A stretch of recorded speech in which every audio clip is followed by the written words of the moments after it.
সন্তান হযরত খলিফাতুল মুসলিমিন হযরত ওমর রাদিয়াল্লাহু তাআলা ওনার জীবনী থেকে একটা তাকওয়ার ঘটনা শোনাই যে কেমন ছিলেন তিনি, কেমন তাকওয়াবান ছিলেন তিনি ছিলেন ইসলামী যুগের দ্বিতীয় খলিফা হযরত ওমর ফারুক আযম যখন প্রেসিডেন্টের দায়িত্ব পালন করেন, যখন প্রেসিডেন্ট তিনি মদিনার প্রেসিডেন্ট, তখন হযরত ফারুক আযম ওই প্রেসিডেন্টের ওই এলাকার যত প্রজা ছিল, তিনার যত প্রজা ছিল সমস্ত প্রজার খোঁজ খবর কিন্তু তিনি রাতে নিতেন।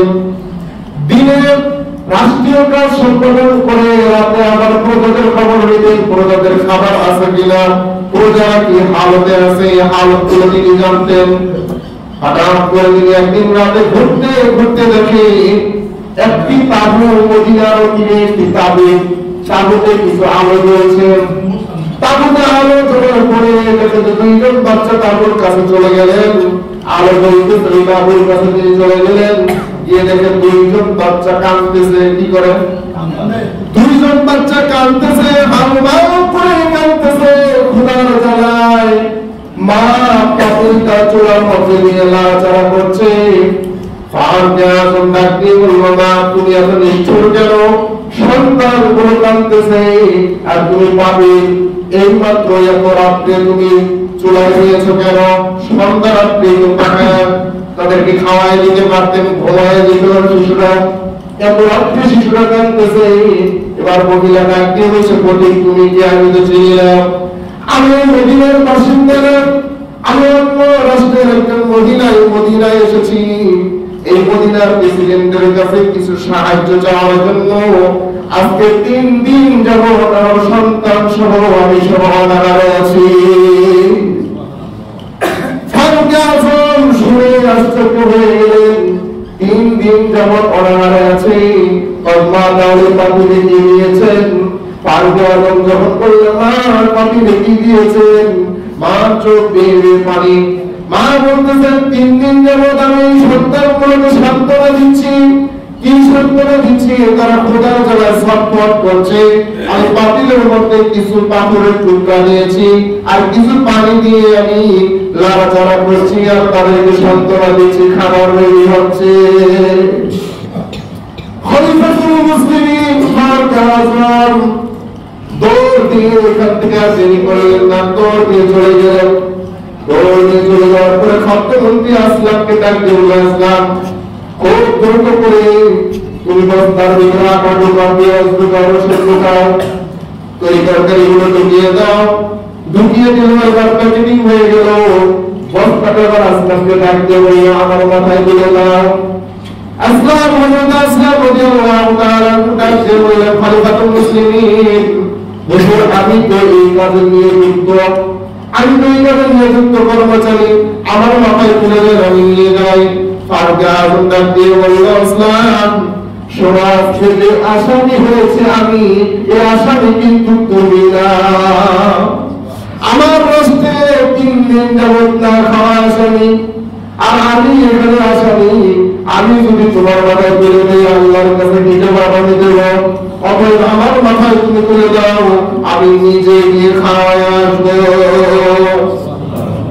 ফারুক আযম মাথার অবস্থা মাথায় নিয়ে চলে গেলেন ওই মার ওইখানে, ওই মহিলা ওইখানে। যাওয়ার পর মহিলাকে আটার বস্তা খুলে দিলেন, দিয়ে বললেন, মা তাড়াতাড়ি করে রুটি বানাও। তিনি নিজে তরকারির বস্তা থেকে তরকারি নিয়ে এসে তিনি নিজে সহযোগিতা করে ফুটে দিলেন, রান্না হয়ে গেল। মহিলার 2 সন্তানকে নিয়ে ফারুক আযম তার 2 সন্তানকে বসিয়ে নিজে রুটিগুলো ছিঁড়ে ছিঁড়ে সেই তরকারির সাথে মিশায়া ওই সন্তানদের মুখে তুলে দেয়। হঠাৎ করে মহিলার এই খাওয়ানোর দৃশ্য দেখে হঠাৎ করে মহিলার চোখ চলে গেল ওই প্রতীকের দিকে, ফারুক আযমের দিকে। মহিলা কিন্তু চিনতেন না তিনি ফারুক আযম, তিনি রাষ্ট্রের প্রেসিডেন্ট, তিনি এটা চিনতেন না। চোখ কিনছে দেখে তার চোখ বেয়ে দাড়ি মুবারক সহ জামা সহ পানিতে ভিজে যাচ্ছে। মহিলা ডাক দিয়ে বলল, পথিক তুমি কে? আমি তো তোমাকে চিনি না, কিন্তু আমার মনে হয় যদি এই রাষ্ট্রের প্রেসিডেন্ট বর্তমান যে আছে তিনি থাকার দিকে তুমি প্রতিটি রাষ্ট্রের প্রেসিডেন্ট হতে, তাহলে কতই না সুন্দর হতো, কতই না ভালো হতো।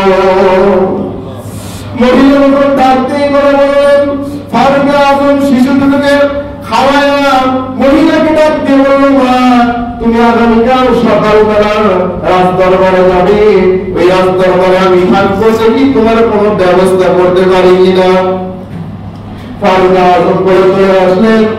ফারুক আজম সকালবেলা যখন ওই মহিলা চলে গেলেন, রাত দরবারে গিয়ে দেখে ওই রাতের পথিক যিনি আতর বস্তা মাথায় করে এনে রুটি বানিয়ে তরকারি বানিয়ে খাওয়াইছেন, ওই পথিকই দেখে রাজ সিংহাসনে বসা। মহিলা এবার ভয়ে থরথর করে কেঁপে উঠেছে, হায়রে কার মানে কি বললাম, আমার যেন কি বলেন। মহিলা ডাকতে বলল, খলিফাতুল মুসলিমিন হযরত ওমর ফারুক রাদিয়াল্লাহু তাআলা আমাকে ক্ষমা করে দিবেন, আমি চিনতে পারি না এই রাতে আপনাকে কষ্ট দিয়েছি। ফারুক আজম কান্না শুনে বলল, মা শোনো, তুমি তো আমার কাছে ক্ষমা চেয়েছো বুঝলাম, কিন্তু আমাকে ক্ষমা কি করবে? মা তুমি 3 দিন যাবত আমার রাষ্ট্রের ভিতরে মারা হারিয়েছিলেন তোমার সন্তান সহ, এই কথাটা যদি কিয়ামতের ময়দানে আমার আল্লাহ আমাকে বলে, এই ফারুক আজম তোমাকে ক্ষমতা দিয়েছিলাম, তোমাকে রাষ্ট্রের প্রেসিডেন্ট বানিয়েছিলাম, কিন্তু এই মহিলা কেন এই রাষ্ট্রে গিয়ে 3 দিন মারা হারিয়েছিল, আজকে জবাব দাও। আমি ফারুক আজমের জবাব থেকে একটি কথা বের হবে না, জবাব দেওয়ার মতো উপায় আমার থাকবে না। তুমি আমাকে ক্ষমা করে দাও, তুমি আমাকে ক্ষমা করে দাও, দেখি তোমার জন্য কোনো কিছু ব্যবস্থা করা যায় কিনা।